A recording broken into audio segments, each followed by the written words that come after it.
¿Qué tal? ¿Cómo están, amigos? Buenas noches, bienvenidos como siempre al programa En Portada. ¿Qué tal, Verónica? ¿Cómo estás? ¿Qué tal, Mario? Bueno, la noticia efectivamente del día y el reporte del primer paciente con coronavirus en el Perú. Y para conversar sobre eso hemos invitado a dos exministros de salud. De un lado el señor Fernando Carbone, buenas noches. Buenas noches. Y del otro lado el señor Abel Salinas. ¿Cómo están? Buenas noches, Mario. Buenas noches, Verónica. ¿Qué tal? Bien, ¿qué tan preocupados tenemos que estar efectivamente del coronavirus y del anuncio? Exacto. Yo creo que lo primero no deja de ser preocupante que el anuncio, y lo quiero decir con toda honestidad y respeto como corresponde, pero creo que no le correspondía al presidente de la República hacer este anuncio, sino a la autoridad sanitaria, que en este caso estaba a su costado, que era la ministra de Salud, que fue la ministra de Salud en la mañana, y digo esto porque un jefe de Estado yo creo que debe tener una visión diferente de lo que está ocurriendo en el verdadero contexto y en todo caso decirnos qué es lo que vamos a hacer, porque lo único que lamentablemente se sembró después de este anuncio tan incompleto fue el pánico, el caos y un montón de gente saliendo a comprar mascarillas, a decir que ya el virus está en la calle y cosas por el estilo.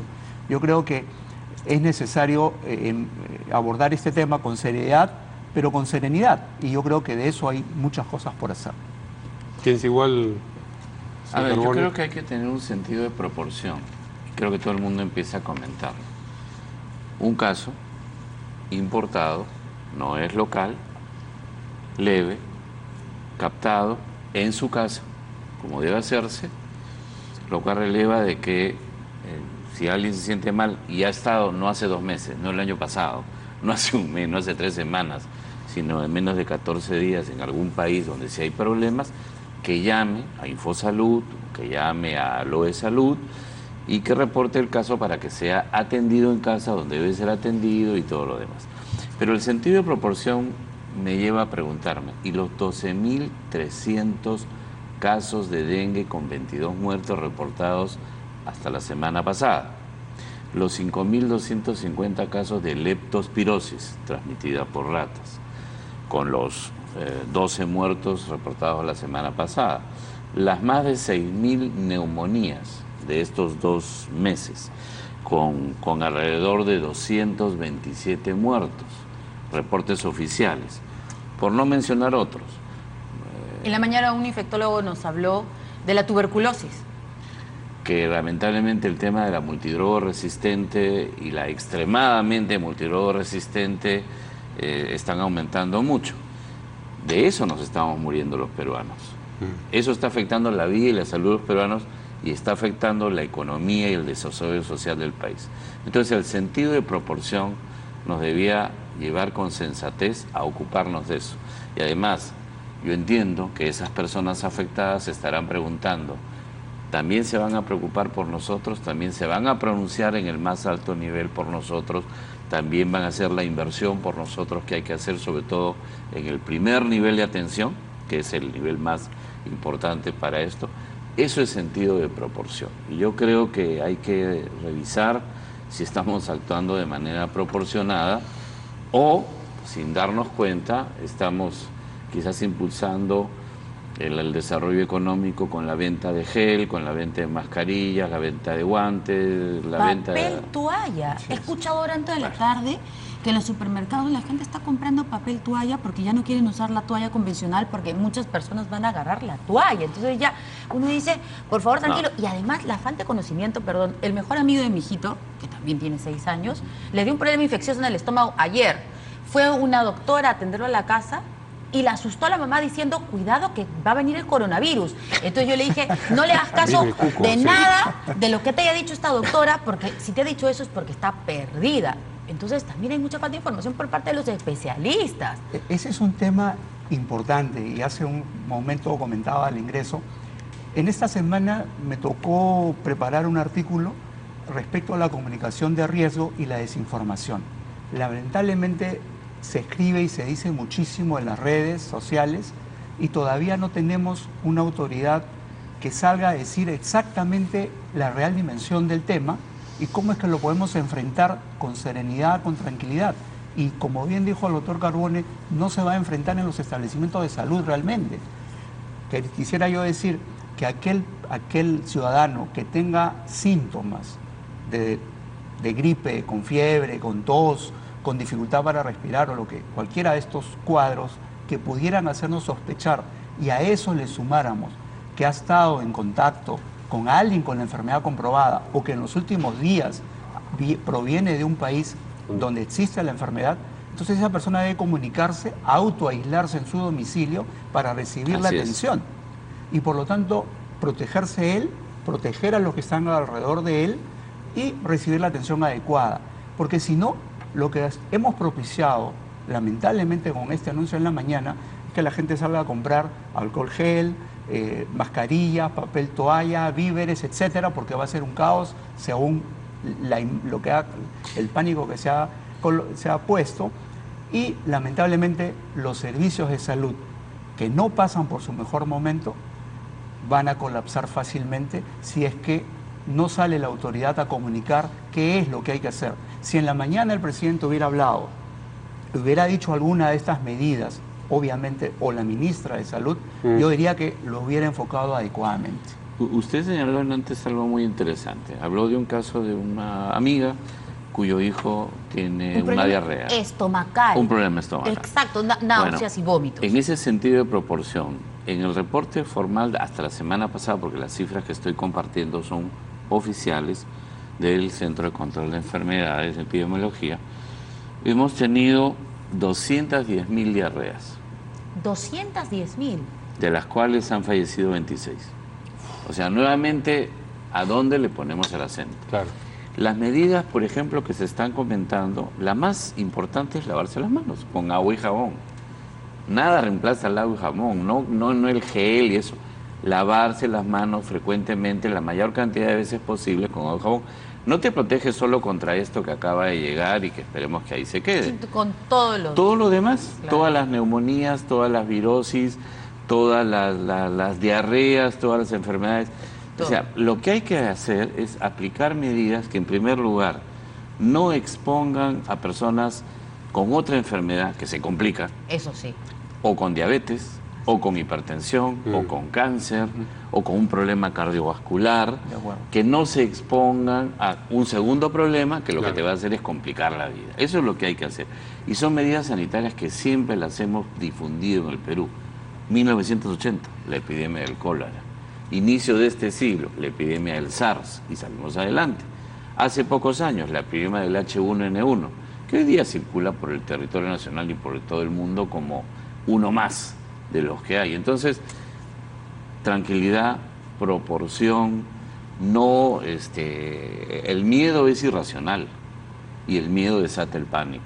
Entonces hay que tener mucho cuidado y mucha proporción, una buena nutrición. Hay nutrientes muy importantes. Ustedes hicieron un programa el otro día interesante sobre qué cosa fortalece la humanidad, o la inmunidad y las mucosas, que es lo que impide que entren en general las infecciones de carácter viral.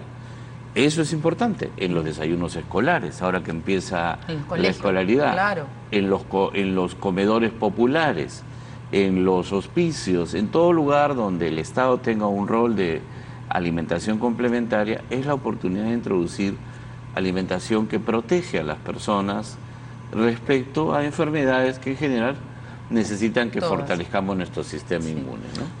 Dicho todo esto, habrá seguramente sí una dimensión del coronavirus que tiene que preocupar, distinto que el de los otros virus que circulan, digamos. La influenza, por ejemplo. Bueno, en el caso de influenza, yo quisiera comentar que en lo que va del año, está terminando, por ejemplo, el invierno en los Estados Unidos, hay varios millones de ciudadanos americanos con influenza y son varios miles. Estoy seguro que son más de 10.000 fallecidos por influenza en los Estados Unidos. Sí. Lo cual nos hace suponer que influenza este año tendrá también un pico en el invierno en el Perú. Ajá. Y deberíamos estar apurados, por ejemplo, en ampliar las coberturas de la vacunación contra influenza en la población peruana. ¿Y no ha llegado la vacuna? Yo he estado preguntando hace 2 semanas. Por la influenza, porque siempre recomiendan vacunarse, ¿no es cierto? Sobre todo mayores no de 60. ¿No ha llegado todavía? Todavía. Normalmente la vacuna llega a principios de marzo o abril. Ajá. De manera que lamentablemente a veces hay retrasos y se colocan porque no solamente tienen que llegar, tienen que estar colocadas Sí, claro. en los brazos de las personas. O sea, la persona tiene que estar inmunizada y eso a veces nos tarda muchos tiempo, meses claro. en el Perú. Ahora, yo consulté, sobre la vacuna de la influenza, que es mortal, ¿no es cierto? Y son millones, efectivamente, también el especialista en la mañana nos contaba. Y pregunté la semana pasada, y un doctor amigo me dice, no ha salido la vacuna de la influenza y de repente le están aguantando porque ahorita sale la vacuna contra el coronavirus. Entonces yo dije, no, pues acá si nos van a estar manipulando, ¿no? O sea, y además hace unas semanas también Trump salió a decir, apúrense con la vacuna. Y entonces ya uno dice, no, Claro, y acá hay otros intereses. pueden haber? Por favor. Después de la epidemia, tanto del SARS como del H1N1, hubo cosas que se desnudaron, que demostraron que a veces alguien lucra con todo esto y gana. Siempre. No le voy a decir quién, pero un ministro de Sudamérica, cuando el tema del H1N1 reconoció que un medicamento que se hizo muy popular no servía para nada. Todo el mundo sabía que no servía. Pero dijo en una reunión de ministros, si no lo compro me sacan del cargo. Y se gastó una fortuna de 80 millones de dólares comprando medicamentos que Mucho de Que eso. se sabía no era... tranquilidad mental, porque placebo, porque Un placebo, claro. no servía. ¿Qué es lo que la gente siente con las mascarillas? La gente siente eso. Sí, Y claro. han visto que en Gamarra están haciendo mascarillas de tela. Y entonces la gente siente que por lo menos tapándose esto, No, claro, hay protege. alguna fantasía de estar protegido. No te evita, o sea, en la cultura asiática, si nosotros vemos en cualquier momento del año, hay mucho respeto por no causarle daño al otro. Entonces estás con un resfrío, una cosa sencilla, te pones la mascarilla. Pero para ellos, para no contagiar. Claro. así es. Pero a ti no te protege. Además, dependiendo de la calidad, duran máximo un día. Las más eficientes, ¿no? Las más caras también, que están a Lógico. 35, 40 soles, y las otras han subido de 50 centavos a 3.50, 5, pero esas te duran pues pocas horas y no tienen esa protección. Porque además tendrías que usar lentes por el tema de la conjuntiva, que también es, ¿no es cierto? Así es, también Es se un contagia. receptor de contagio. Entonces, aquí el tema, insisto, son medidas que hemos utilizado para luchar contra problemas de la década del 80, que es el lavado de manos, el autocuidado, el quedarse en casa tranquilo para no afectar a otros, una nutrición balanceada que aumente inmunidad, que haga más resistente a las mucosas, tranquilidad y no buscar soluciones mágicas que no existen y solo terminan enriqueciendo a terceros que lucran con esto, pero que no ayudan para nada. Y lo más importante, el sentido de proporcionalidad. Usted acaba de mencionar el tema de influenza. Hasta ahora ya superamos las 310.000 infecciones respiratorias en los 2 primeros meses del año y de estas han muerto 227. Y todavía no llegamos a la época de invierno. Todavía. 310.000 personas que han tenido procesos influenza respiratorios. en 2 meses. Procesos respiratorios, infecciones respiratorias agudas. A cualquier proceso. A cualquier proceso respiratorio. Y de esas han fallecido lamentablemente alrededor de 227. Y la mayoría niños, seguro, ¿no? O Niños personas menores de mayores. 5 años o adultos mayores de 60 años que son los que corren riesgo. Entonces hay que ocuparnos de eso. De eso hay que, ¿para qué? Para que no haya campo fértil por si hay algún caso que llegara y tiene contacto con ellos, para que no haya campo fértil a causar un daño mayor. Eso es lo que hay que hacer, con un sentido de proporción. Y el doctor Salinas decía, ¿siente usted que no se ha dado la información? Porque yo he visto a la Incompleta, ministra... dijo usted. La ministra de Salud ha estado, digamos, ella es la vocera oficial, nadie más va a poder, digamos, hablar sobre este tema para, está bien, digo yo, que sea una sola persona, ¿no? Para que sea una sola información. Va a estar, veo ya en las redes sociales, están anunciando hoy a las 9 de la noche con nuestra compañera Mávila Huertas, pero yo he visto que ella ha estado hablando, digamos, durante todo el día y tratando de dar tranquilidad, pero usted como especialista, digamos, ¿cree que no se ha dado la suficiente información? Yo creo que esto debió planearse mucho antes. En el día encontramos muchísimos voceros y la verdad, cada uno de nosotros tiene una forma de comunicar las cosas. Ajá. y algunos pueden ser con mensajes tranquilizadores y otros pueden ser con información incompleta que puede transmitir más bien temor, dudas y no saber qué hacer. En la mañana, si nosotros revisamos lo que se dijo en las primeras horas de la mañana, a las 7 y pico de la mañana, realmente simplemente es decirnos que ya lo teníamos, el virus, que ya había llegado y que confiemos en nuestro sistema de salud. Lo cual evidentemente ha motivado muchas desconfianzas a la luz de todo lo que Todo lo vemos. contrario, O sí. sea, hasta sonrisas y memes y cosas por el estilo, además del pánico. Entonces, yo creo que el éxito del manejo de una pandemia o de una epidemia pasa también por la comunicación de riesgo. En el 2009, cuando tuvimos H1N1, el presidente del comité era el viceministro de Salud, el doctor Melitón Arce, y había una hora donde diariamente se daba la información de lo que venía sucediendo a los medios de comunicación y con ellos a la comunidad en general. Y entonces no habían, hace 3 o 4 días teníamos un director de un hospital que con muy buena intención seguro desocupó el hospital en Lambayeque y sacó a todos los pacientes y familiares que estaban en el hospital porque había un caso sospechoso que finalmente no fue tampoco. Sí, se descartó. En la mañana uno escucha a algún director, en la tarde a otro, etcétera, y cada uno da una información no necesariamente homogénea. Yo sí creo Que debería ser unívoco. Así es. Tiene que haber un vocero y yo recomendaría desde este lugar que la ministra de Salud lo asumiera. Tendría que hablar con el presidente y decirle, presidente, yo Déjeme. voy a asumir esto, Sí. déjeme Pero hacerlo. yo tenía entendido que era así. Yo pensé que iba a hablar la ministra en la mañana. Ah, ok. Inmediatamente dijo, no, la ministra ahora va a ir al INS a hablar. Sí. Perdón, ese era el momento. ¿Qué hacemos? Nos quedamos 2 horas esperando a ver qué dice.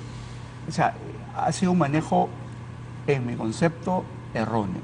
Es que saliendo del Palacio de Gobierno, la ministra fue a visitar al paciente.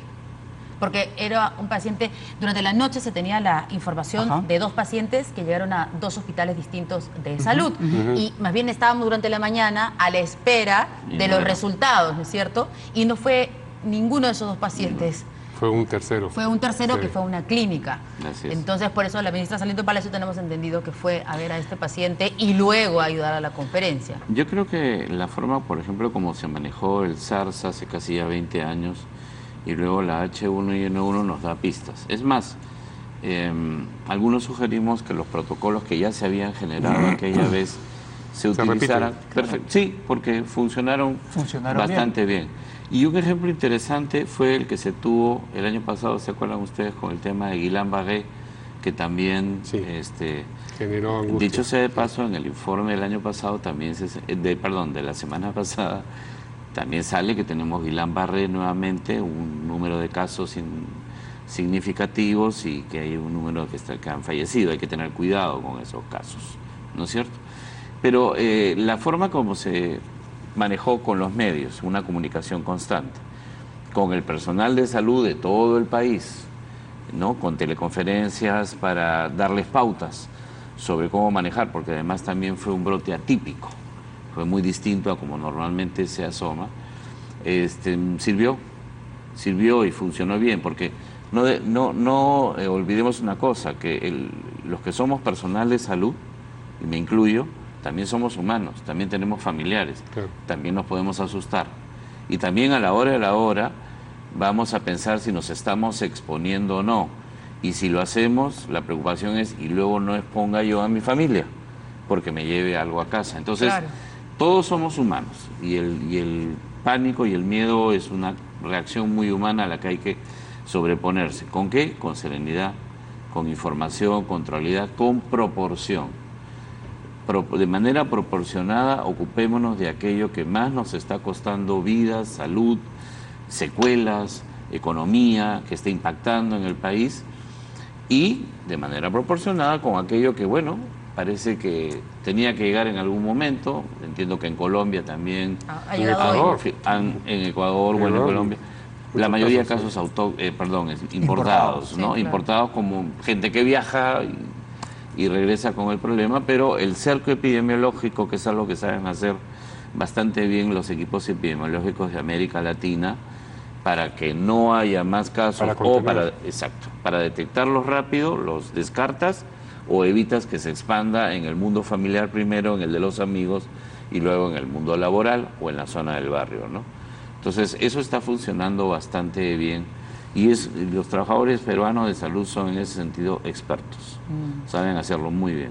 Entonces, con esos datos que nos han dado, digamos, de personas que han contraído otro virus o que han muerto por otras enfermedades, decenas, centenares, por lo que nos han dicho, ¿no es cierto?, de otras enfermedades, y de pronto vemos esta imagen del gobierno diciendo que ya llegó un caso, ¿es falta de conocimiento, creen también? No sé, ¿qué dice el señor Salinas, que ha sido compañero de gabinete del... ¿No llegó a ser compañero? Yo solamente participé en un consejo de ministros cuando el presidente Vizcarra asumió. Okay. No, yo digo, pero cuando el señor Vizcarra era ministro de Transporte, ¿no? Él había sido embajador, vino y asumió, y ahí fue donde... De gobierno, entonces. Así es. En su momento, de gobierno. ¿Ha habido, de repente, es un poco de desconocimiento o temor de repente pensar que no estamos preparados porque esto es una noticia internacional, mundial, aprovechamiento político? Que no vayan a decir que no está preocupado por el asunto, como si apenas aparece el caso, pues toma la voz, sí. ¿no? Es una pregunta interesante. En realidad, todo cae en el mundo de las suposiciones. Tal vez lo primero que el presidente ha pensado es transmitir la imagen de que sí estoy preocupado de todo lo que pasa en el Perú, aun cuando no conozca lo que realmente es el contexto o la proporción de lo que está ocurriendo. El año pasado, cuando nos decía, vamos a hacer 80 hospitales, decíamos, ¿acaso eso es lo que necesita el Perú? El Perú lo que necesita es reforzar el primer nivel de atención, con centros de salud pequeños, hospitales no tan grandes, pero que estén suficientemente equipados para... descongestionar los grandes. Así es, y que el 80% de lo que nos aqueja a todos los peruanos se podría resolver ahí. El hacer ese tipo de anuncios a mí me daba la sensación de que no estaba bien asesorado. O por ejemplo, ocurre lo mismo con el tema de las medicinas genéricas, 31 medicamentos genéricos en las farmacias o boticas privadas, cuando en realidad la obligación es que estén en los más de 8.000 establecimientos públicos en donde sí escasean. No importa cualquiera, el de marca o el de genérico, el que sea, pero que haya algo. Al final la gente está cruzando a comprar lo barato, pero no necesariamente es una medida acertada. Si ese problema alcanza al presidente de la República, alcanza primero a la ministra de Salud. Bueno, yo creo... Cuando usted dice está mal asesorado, ¿quién sería quien lo asesore en materia de salud? No lo sé. No, bueno, es una pregunta retórica. Si el ministro de Justicia lo asesora en materia de justicia... Pero también vemos bastantes cosas ahí curiosas. Sí, ¿no? El asesor del presidente en cada materia sectorial es el ministro. ¿No? Debería ser. Que, por lo menos en nuestra experiencia... Así es, así fue. Parte de nuestra responsabilidad técnica somos el asesor del presidente en esta materia sectorial. Ahora, yo quisiera insistir en la parte, o sea, esto puede ser una experiencia importante porque lo que nos va diciendo el mundo globalizado es que esto va a surgir cada vez con más frecuencia. Fíjese que entre SARS y H1 y N1 ha habido un número de años, y entre H1 y N1 y COVID-19 hay un menor número de años. O sea, los procesos de mutación viral y por lo tanto las epidemias y las pandemias van a ser cada vez más frecuentes. Correcto. Y nos tienen que tener preparados. O sea, lo que tenemos que demostrarnos como país es que tenemos protocolos, tenemos personal entrenado para tener la capacidad de detener, minimizar o evitar en la medida de lo posible procesos de esta naturaleza en el futuro. Van a ocurrir. O sea, es imposible que no suceda. Y es imposible que no lleguen, porque no te vas a poner una cúpula de vidrio en todo el país impidiendo. O sea, van a demorarse más porque normalmente surgen en el otro hemisferio y luego se trasladan para acá. Eso ha sido siempre así. Y ojalá que siga siendo así, con perdón de los del otro hemisferio. Muy bien. Pero tenemos que estar preparados, tenemos que demostrar. Si podemos esto, lo manejamos muy bien y además controlamos todo lo demás, entonces quiere decir que demostramos suficiencia y preparación para cuidar la salud, la vida, la felicidad de las peruanas y los peruanos. Y esa es nuestra responsabilidad. Muy bien, muchas gracias a nuestros dos invitados, Fernando Carbone, Abel Salinas, dos exministros de Salud. Una pausa y regresamos en un instante.